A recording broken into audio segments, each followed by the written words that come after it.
Hola, muy buenas. El día de hoy vamos a ver traumatismo craneoencefálico, curso urgencias médicas prehospitalarias. Los objetivos de la siguiente charla, en primer lugar, son conocer la fisiopatología de la lesión traumática del encéfalo y la importancia de la aplicación de estos conocimientos en el ámbito prehospitalario. En segundo lugar, es describir el manejo prehospitalario del paciente con la lesión en cráneo. En tercer lugar, identificar los problemas potenciales en el manejo del paciente con lesión en cráneo. Y por último, determinar la necesidad de transferencia del paciente, admisión, consulta o alta del mismo. Es muy importante saber que a nivel mundial el traumatismo craneoencefálico es la principal causa de muerte y de discapacidad permanente.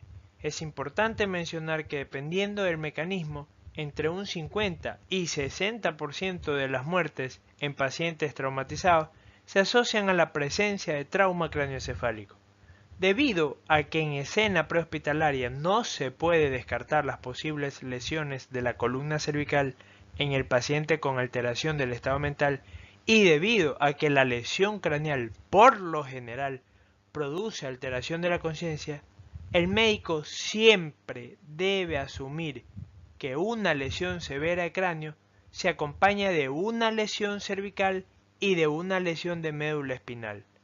Entonces, en todo paciente politraumatizado y sobre todo con un traumatismo craneoencefálico, hay que asumir lesión de columna cervical e inmovilizar hasta que se demuestre lo contrario. La definición de traumatismo craneoencefálico es la existencia de una alteración en la función neurológica u otra evidencia de patología cerebral a causa por una fuerza externa que ocasione un daño físico en el encéfalo. Hematoma epidural es la acumulación de sangre que acontece en el espacio epidural entre la cara interna del cráneo y la dura madre. Hematoma subdural es la acumulación de sangre entre la dura madre y la aracnoidea. Se clasifica en cuanto al tiempo de aparición de la sintomatología en agudo hasta las 72 horas, subagudo entre el cuarto al día 21 y crónico si es más de 21 días. Contusión son las lesiones corticales de necrosis y hemorragias petequiales múltiples, al principio perivasculares, que afectan de forma predominante las crestas de las circunvoluciones, pero que pueden extenderse a través de la corteza y alcanzar la sustancia blanca subcortical.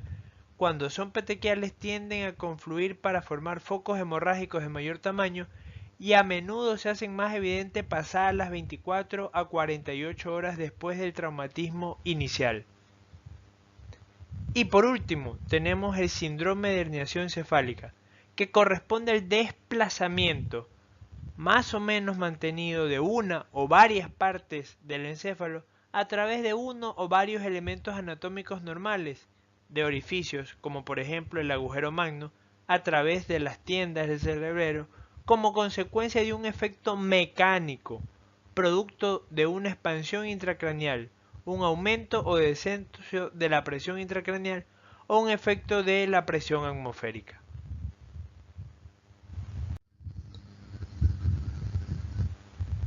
Anatomía del cráneo. Tenemos que tener en cuenta que la piel del cuero cabelludo está altamente vascularizada y frecuentemente sangra abundantemente cuando se lacera debido a que los vasos sanguíneos están suspendidos en una matriz no elástica, motivo por el cual se inhibe el vasoespasmo protector que normalmente serviría como mecanismo de hemostasia primaria. El sangrado es de particular importancia en los niños, que sangran tanto como los adultos, pero que sin embargo no tienen el mismo volumen sanguíneo. En segundo lugar, el hueso del cráneo. En tercer lugar tenemos a las meninges, comenzando con la dura madre, la aracnoide, la pía madre. En cuarto lugar tenemos el tejido encefálico. La fisiopatología. Los conceptos fisiológicos se relacionan con el trauma en la cabeza, incluyendo la doctrina de Monroe Kelly y la presión intracraneal y el flujo sanguíneo cerebral. La doctrina de Monroe Kelly nos explica que el volumen del contenido intracraneal permanecerá constante en base a estos tres parámetros. En número 1, el encéfalo. En número 2, el líquido cefalorraquídeo. En número 3, la sangre en los vasos sanguíneos, tanto arterial como venoso. Por lo tanto, si se le suma a esto una masa dentro de la bóveda craneana, producirá un desplazamiento igual de volumen de líquido cefalorraquídeo y el cerebro se mantendrá de sangre venosa y sangre arterial, pero la presión intracraneal permanecerá normal. Sin embargo, cuando este mecanismo compensatorio se agota, hay un aumento exponencial de la presión intracraneal y se presentará un riesgo elevado de herniación, disminuyendo así el flujo sanguíneo cerebral. La presión intracraneal se considera peligrosa cuando se eleva por encima de 15 milímetros de mercurio y puede ocurrir herniación a presiones mayor a 22 milímetros. La presión de perfusión cerebral se obtiene restando la presión intracraneal a la presión arterial media. Si el edema es muy severo, la presión intracraneal iguala a la presión arterial media y cesa el flujo sanguíneo. Esto corrobora la doctrina de Monroe Kelly.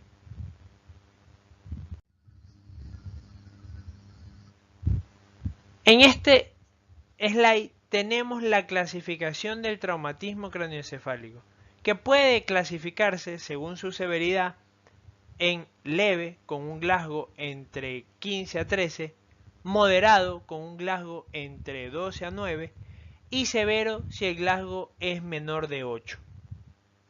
Y también podemos clasificar al traumatismo craneoencefálico según la morfología. Si son fracturas de base cráneo, debemos diferenciar la bóveda. Son las fracturas de cráneo deprimida, tienen un riesgo elevado de presentar convulsiones y un posterior desarrollo de epilepsia. Es común en estas lesiones la pérdida de conciencia y por lo tanto siempre un paciente con traumatismo craneoencefálico se debe considerar lesión raquimedular. Y tenemos la lesión basilar. La base del cráneo tiene una característica de rugorosidad que determinan grandes lesiones sobre los lóbulos frontales, temporales y occipitales, dependiendo de qué cavidad dentro de la base del cráneo se vea lesionada. La mayor parte de las fracturas de base de cráneo se dan sobre todo en el hueso temporal, ya que este es muy delgado y fácilmente se fractura y se lacera la arteria meningia media, la misma que origina lesiones intracraneales diversas. Entre otras, tenemos las lesiones intracraneales, ya sean focales, como el hematoma epidural, el hematoma subdural, la hemorragia intraparenquimatosa, y dentro de las lesiones intracraneales difusas tenemos la contusión y la injuria axonal. La fractura de base de cráneo nos puede dar varios signos y síntomas. Dentro de ellos tenemos el primero, que es el signo de Battle o la equimosis retroauricular. En segundo lugar, los ojos de mapache o equimosis periorbitaria. Tenemos la otorraquia y la rinorraquia, que son signos indicativos de fracturas basilares. Los ojos de mapache, con o sin fuga de líquido o sangre de la nariz, son una contraindicación absoluta para la inserción de una sonda nasogástrica o una intubación nasotraqueal. Las fracturas que atraviesan los canales carotídeos pueden dañar las arterias carótidas y deben considerarse la arteriografía como prueba diagnóstica. Los objetos penetrantes en el cráneo deben dejarse en su lugar, no retirarlos y debe transportarse al paciente inmediatamente a una sala de urgencia. Si el paciente llegase a tener una herida por arma de fuego, a menos de que haya una clara entrada y salida en un trayecto perfectamente lineal, se debe asumir que la bala haya rebotado y se alojó en el cuello cerca de la médula espinal. Las lesiones intracraneales focales. Tenemos en primer lugar al hematoma epidural. Frecuentemente ocurre por un desgarro de la arteria meningia media que corre a lo largo de la porción interna del cráneo en la región temporal. El sangrado es de tipo arterial y conlleva un aumento de la presión intracraneal de forma inmediata, así que puede ocurrir la muerte rápidamente. Posterior a la pérdida de conciencia por el trauma, el paciente estará consciente y coherente, que en la bibliografía y en la realidad lo han llamado como un intervalo de un paciente lúcido. Después de varios minutos, ahora el paciente desarrollará aumentos de la presión intracraneal con sus signos correspondientes. En segundo lugar, tenemos al hematoma subdural. Como su nombre comienza con S, en la tomografía este tiene forma de semiluna. Este, en cambio, es un sangrado venoso. La presión intracraneal aumenta pero de forma lenta y frecuentemente el diagnóstico no es aparente hasta varias horas o días después de la lesión. Los pacientes en riesgo de desarrollar hematoma subdural son los alcohólicos con antecedentes de trauma y sobre todo los ancianos que llevan un tratamiento anticoagulante. Por último lugar, tenemos la hemorragia intracerebral. Importante descartarla en los pacientes con sintomatología única de cefalea de moderada a gran intensidad. Síndrome de herniación cefálica. Esta es la complicación más temida de las lesiones cerebrales focales y frecuentemente sigue un hematoma subdural agudo. Mientras ocurre la herniación, los signos vitales comúnmente revelan la respuesta de Cushing. La hiperventilación disminuirá el tamaño de los vasos sanguíneos del cerebro y disminuirá brevemente la presión intracraneal. En esta situación, el riesgo o el peligro de la herniación sobrepasa el riesgo de la isquemia. En primer lugar, tenemos a un paciente que está en estado de decorticación, con una flexura de sus antebrazos.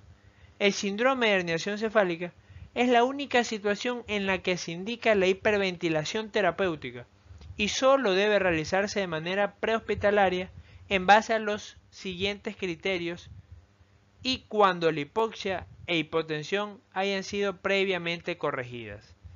Con un paciente con un traumatismo craneoencefálico y un Glasgow menor de 9 que adopte esta postura de extensión, nosotros sabemos que está en etapa de descerebración. Con un paciente con un traumatismo craneoencefálico y un Glasgow menor de 9, en el cual vemos unas pupilas asimétricas, como las que vemos en la imagen, decimos que está anisocórico.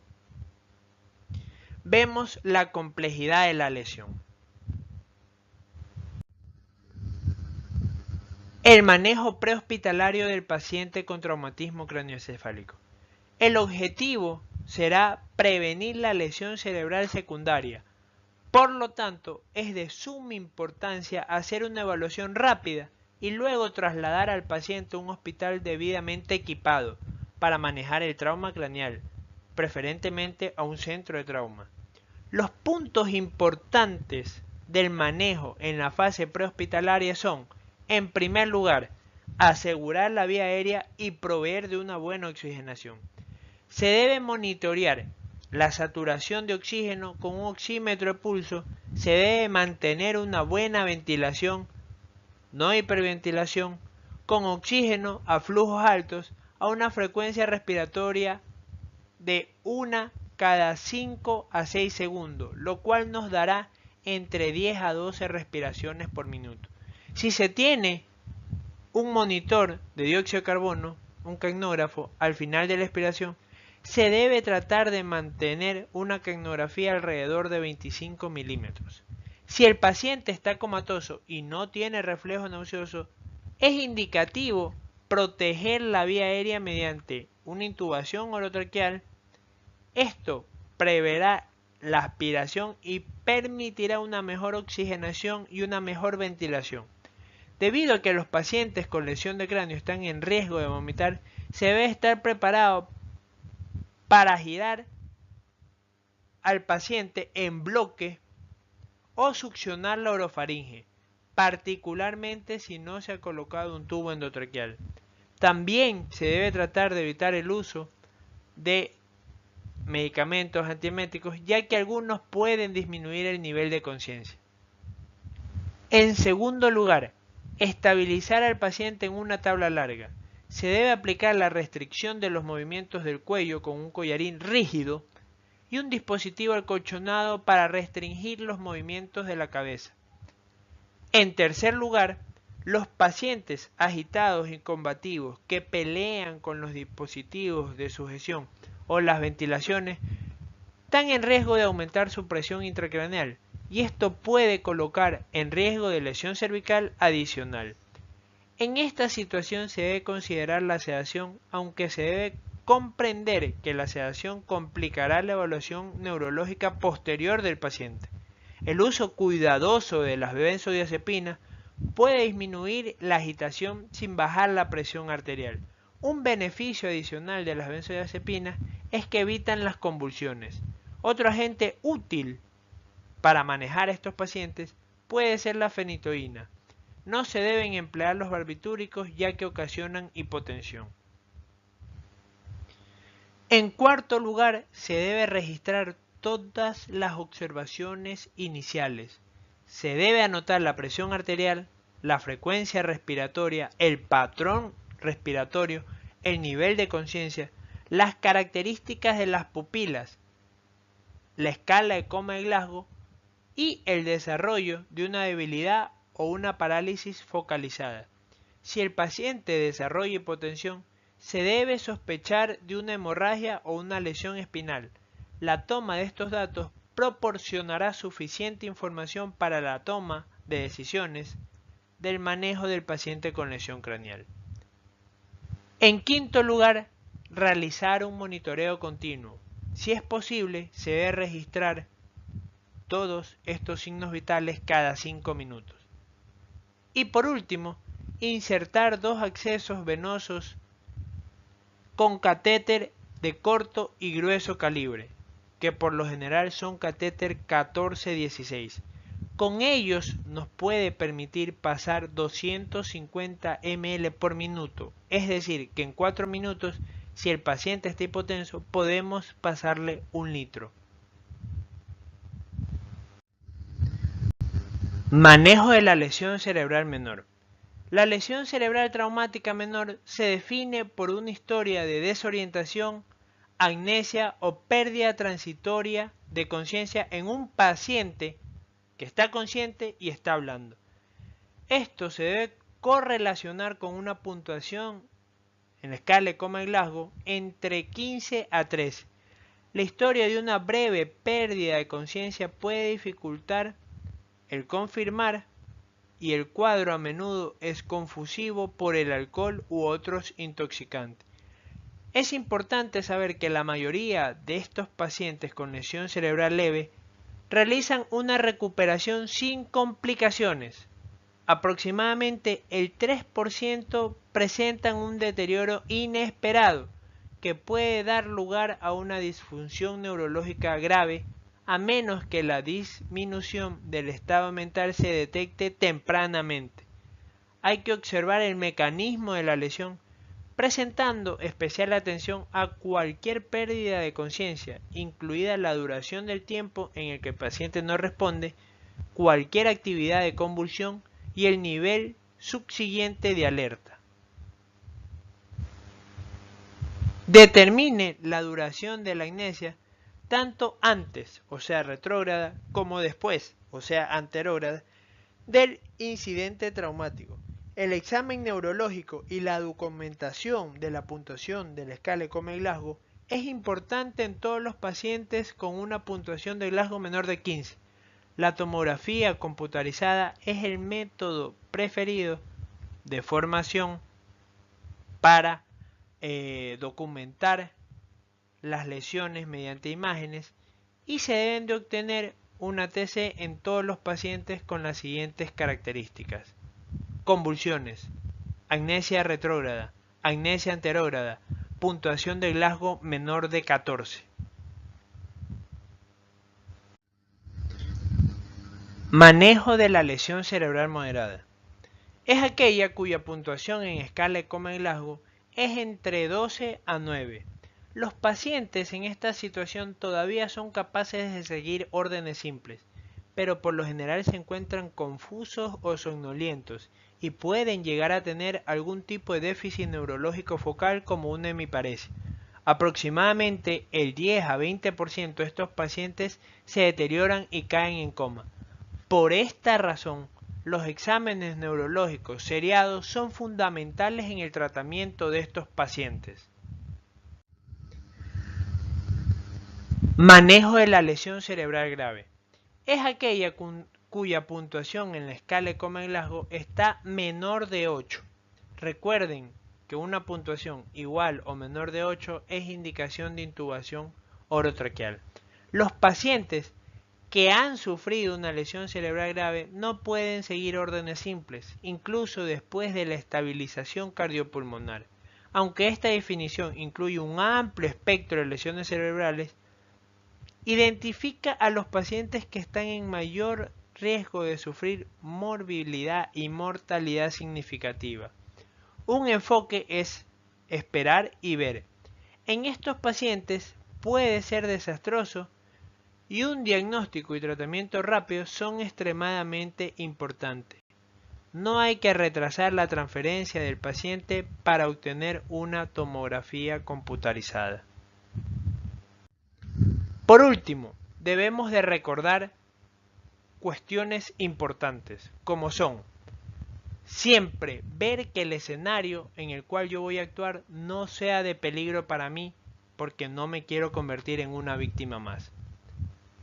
Todo paciente politraumatizado, sobre todo con trauma craneoencefálico, hay que asumir que tiene una lesión de columna cervical y por eso hay que inmovilizar hasta que se demuestre lo contrario. Siempre se deben de seguir las normas del A, B, C, D, E de la reanimación y se deben de hacer paso a paso. No puedo ir a la siguiente sino haber asegurado y confirmado la anterior. Seguir una monitorización continua del paciente, al principio cada 5 minutos, después cada 10 minutos, después cada media hora, hasta estabilizar al paciente. Y por último, derivar al paciente a un centro con requerimientos especializados para el manejo según la situación clínica. Muchas gracias, doctores, muchas gracias a todo el personal de salud. Espero pues que haya sido provechosa la charla dictada.